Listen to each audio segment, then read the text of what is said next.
What is going on, guys and girls? LevelUp here at OnPointGaming's OnPointTactical, and today we're looking at episode 3 of Medic Monday, the video series where I answer your guys' questions. Anything pertaining to the medic class or its assault rifles, different equipment, tactics, any of that. I do my very best to cover that subject effectively, and the way that you put in a submission for a subject is you go down to the comments section and you write me something in the comments box, or you can always send me a private message through your inbox, and I will do my best to cover that subject. Today's first question comes from Joshua Alt, and he asks, what is the best loadout for the medic class? Well, I can't just come out and give you a straightforward answer without saying that that would not be, in fact, the best loadout. The problem is that with the amount of different types of equipment and grenade types, just different weapon types at all that we can run, there really isn't one loadout that wins out anymore. However, there are 3 loadouts that I think excel, and a 4th one that I think is just a well-rounded class. Now, in all of these, I'm running V40 mini grenades, the offensive field upgrades, the defibs, and the medic bag, because that is just straight up the best way to go. My sidearm of choice is either the 93R or the M1911 in nearly every case, but it really comes down to the primary weapon.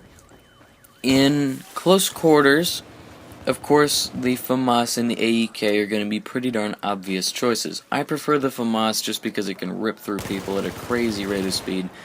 And you'll want to stay unmagnified with your optics, take advantage of the hip fire accuracy, throw either an angled or stubby grip on there to help fight your recoil and accuracy problems, and just sort of hope for the best and go for whatever you want to with your auxiliary upgrades, and just sort of have fun with it. Like, there's not really one loadout that beats out all of them entirely anymore. Like in Battlefield 3, M16A3, Cobra Sight, foregrip, heavy barrel. That was the loadout. But in this game, because we have so much more customization, and some guns have gotten buffed and nerfed and whatnot, that it's not quite so easy to just sort of give an answer out for this. My versatility class is the M16A4, and you can run something magnified if you want with it, but I recommend sticking to red dots and holographic sights, or maybe an M145 or ACOG, I guess, if you really were wanting to, but I would much rather run an EOTech holographic sight and a magnifier.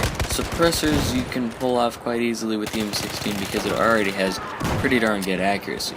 My long-range combat setup is the Scar H with an unmagnified optic and a magnifier. Well, it depends on what I'm playing. If I'm playing Domination, I almost never use anything magnified just because there's no point. But if you're playing Conquest Large with the Scar H, you can run a magnifier or an ACOG and pull it off. If you want to talk about carbines on the medic class, the ACWR is definitely the way to go. And the reason I say that is because it's sort of the new M16A3.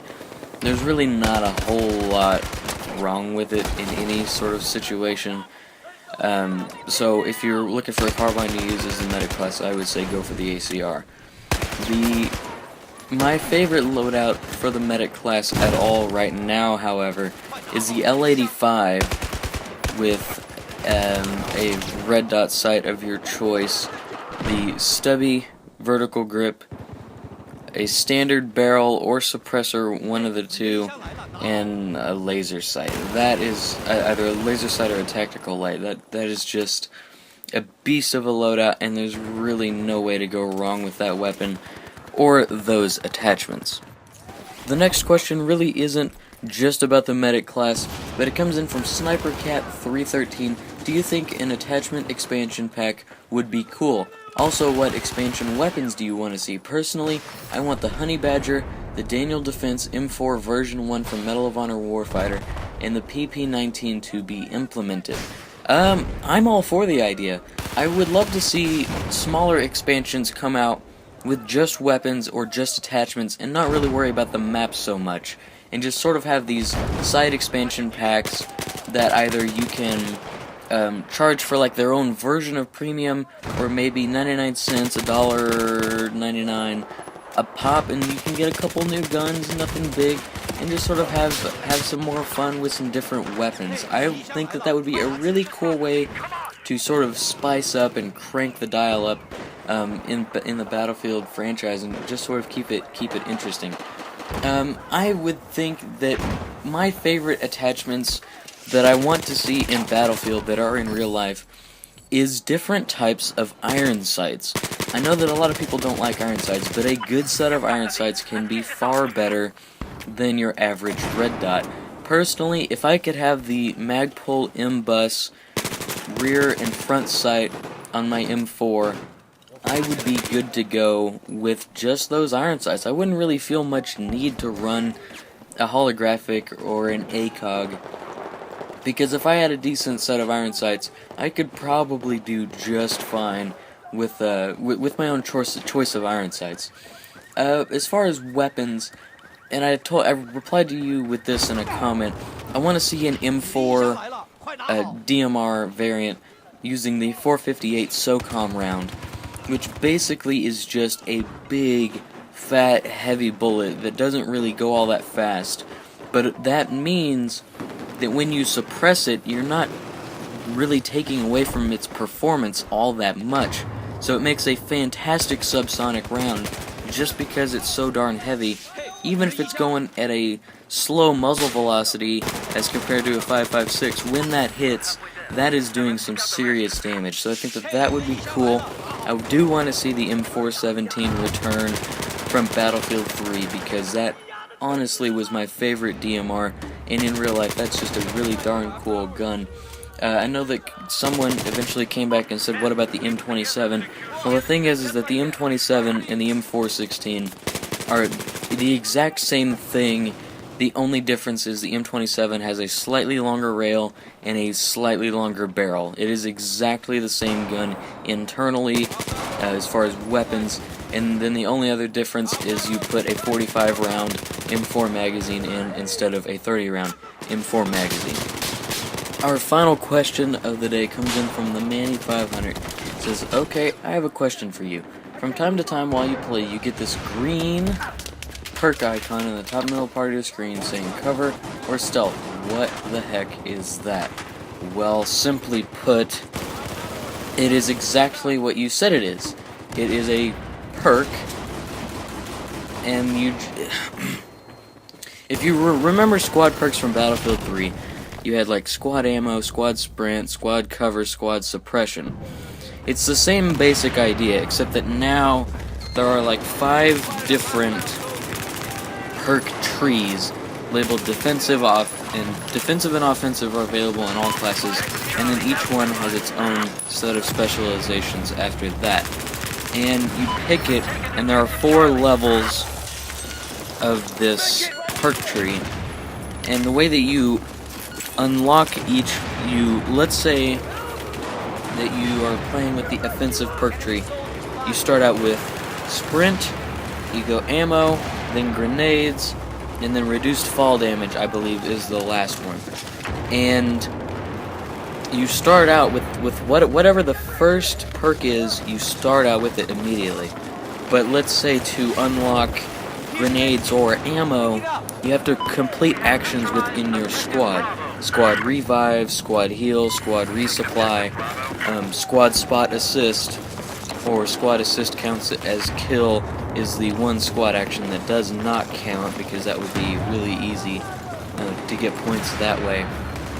But if you unlock the ammo bit with completing squad actions, then you get double ammo, and then you move on to getting an extra grenade, or from there reduced fall damage. And basically it's just the new version of squad perks.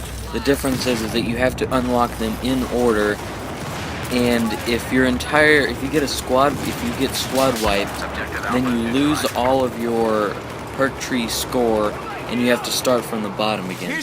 Now personally, I wish that there was a specialization that started with ammo, because I know that they're trying to support team play and all that, but it doesn't work with support players. You cannot get ammo reliably enough to make it worth it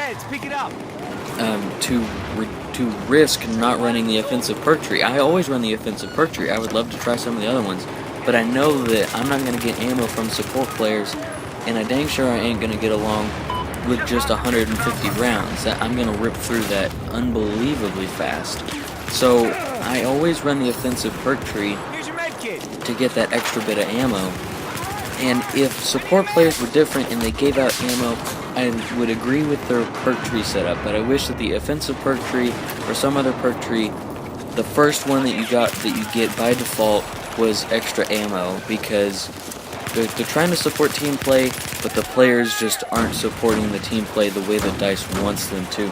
So right now it's kind of a broken mechanic, but in time I think that it's going to be much more rewarding for every person in your squad to run a different squad a field upgrade, as they call them, a different field upgrade, not a squad spec, that was BF3, to run a different field upgrade and then continue on from there. So that is it for this episode of Medic Monday. I hope you enjoyed. If you want to give your own submission, just go ahead and go down to the comments box or send me a private message. Once again, no obligation to, don't feel like you have to, but if you want to, or you have a question that you want to get answered, just go ahead and leave one, and I will do my best to answer it next time. I'm LevelUp here at OnPointGaming's OnPointTactical, and I will hopefully see you guys on the battlefield.